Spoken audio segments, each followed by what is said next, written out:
материјал го најавивме, истиот го испративме до сите институции кои што цениме дека се заинтересирани за истиот.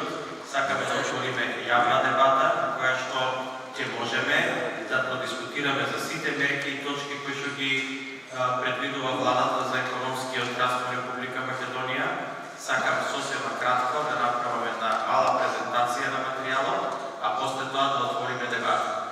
Кратко речено, тргнати, основите од кои што тргнавме да го правиме овој материјал беше една сеопфатна анализа која што ги зема во предвид сите досегашни спремени материјали во државата.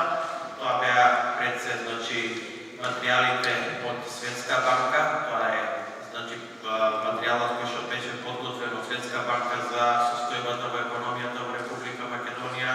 Тоа беше материјалот кој што беше подготвен од Виенскиот институт за економија, материјалот од Македонската академија на науките и уметностите, понатаму материјалот од стопанските комори и од сите чинители на економскиот живот во Република Македонија.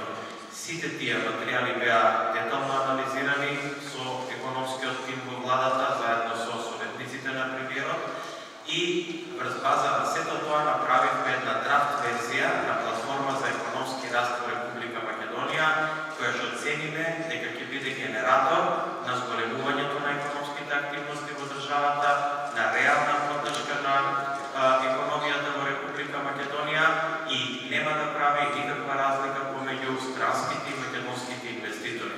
Она што сакам да го кажам на самиот почеток е апсолутно да демонтирам дека било како ќе ги афектира постојните странски инвеститори. Напротив, сите договори кои што се подпишани со владата на Република Македонија за директна државна помош на сите постојни странски инвеститори и понатаму ќе продолжат да важат во целост и тие ќе бидат во потполност испочитувани и исполнети.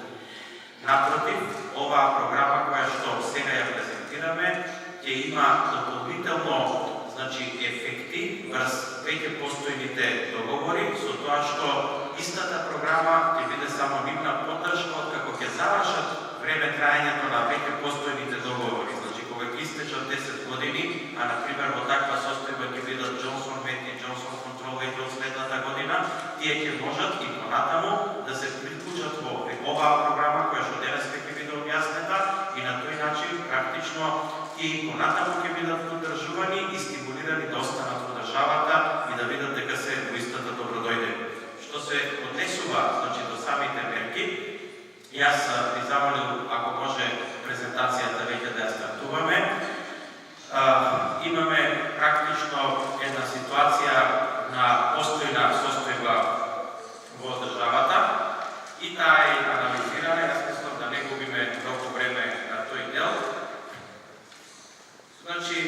Пред се ќе кажам само неколку основни работи, а тоа е дека во моментот од договорите кои што се подпишувани се базираат на два основни договори. Едниот договор е договор за инфраструктура и вториот договор е договор за директна државна помош. Договорот за инфраструктура опфаќа помош од државата во градењето на објектите и тој договор е добар, се однесува за технолошките индустријски развојни зони и тој понатаму ќе продолжи да важи. Тоа значи дека технолошко-индустријските развојни зони се додека не ги пополниме до последното место, овие договори ќе бидат подпишувани со сите заинтересирани компании, без разлика дали се тоа странски или домашни инвеститори. Сите тие се македонски компании, регистрирани во Македонија и сите ние ги гледаме и третираме како подеднакви македонски компании.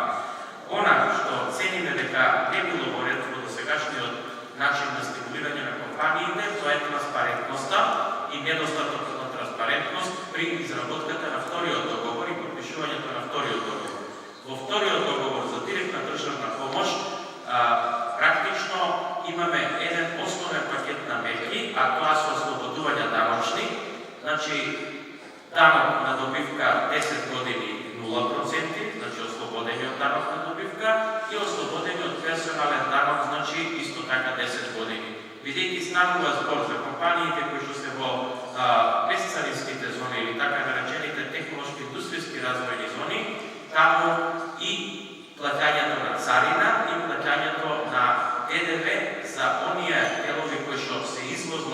ориентирани, значи практично за целиот износ бил исто така нула. Овие мерки и понатаму остануваат.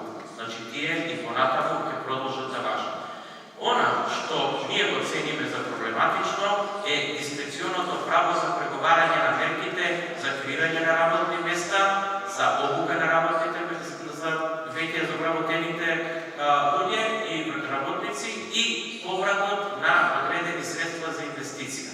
Тука практично и немало критериум, па така директно, значи за креирање на работно место давани се средства од 1000 па до 11.000 евра, различно од компанија до компанија, и поврат на инвестиција од 0 до 500.000 евра и за обука за секое креирано работно место од пар стотини евра па до пар илјади евра. Цениме дека таквата политика, која што е практично, значи детерминирана само во одреден број на компании, го нема дадено доволниот резултат во државата и се потрошени премногу средства без одредена, како да кажеме, таргетирана цел. Но при тоа не го гледам и не го детектирам проблемот во компаниите, не го детектирам проблемот во потрошените средства за целокупната програма. Веројатно би требало оваа дискусија на досегашните мерки да ја тргнеме од констатацијата каде се потрошени средствата и односно која е структурата на трошење на средствата. Така ќе видиме дека програмата вкупно, значи, потрошила 225 милиони евра, 709.571 евро и тоа значи како кеш грант наделени према компаниите се приближно 26 милиона евра, даночни и царински ослободувања се околу 70 милиона евра и практично тука и нема голем проблем. Јас најголемиот проблем го гледам во трошоците за привлекување на странски инвеститори и тука се потрошени околу 130 милиона евра. Не би сакал да навлегувам во детална анализа, ценам дека тука има доста трошоци кои што се направени несоодветни, но повеќе ќе се фокусирам, значи, на идните мерки и мислам дека тие треба да бидат предмет на денешната дискусија. Вие сите можете да ги видите овие бројки, тие беа и објавувани во медиумите во последните неколку дена. Секој кој што има потреба и желба да подлабоко